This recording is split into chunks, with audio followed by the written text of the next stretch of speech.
உழவர் கடன் அட்டை திட்டம், அதாவது கேசிசி, கிசான் கிரெடிட் கார்டு அப்படின்னு சொல்லுவோம். இது வந்து பார்த்திங்கன்னா இது எதுக்காக கொடுக்குறாங்க அப்படின்னா, இந்த அட்டை பெறுறது, இந்த அட்டையை வாங்கி நம்ம கடன் வாங்கிக்கலாம். நம்மளுடைய எவ்வளோ வேணுமோ, நம்மளுடைய தகுதிக்கேற்ப எவ்வளோ வேணுமோ வாங்கிக்கலாம்.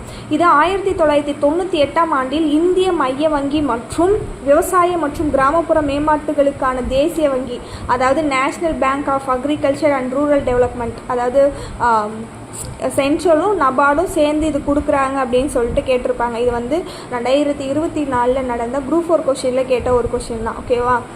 இது வந்து பார்த்திங்கன்னா ஏன் இவங்க கொடுக்குறாங்க அப்படின்னா, முறைசார வங்கிகளில் கடன் பெறுறது ஈஸி, ஆனால் அதிகமான வட்டி வீதம் வந்து இருக்கிறதுனால இவங்க கொடுக்குறாங்க. இந்த கடன் அட்டையை வந்து நீங்கள் பிராந்திய கிராமப்புற கூட்டுறவு மற்றும் பொதுத்துறை வங்கிகளில் வழங்குறாங்க.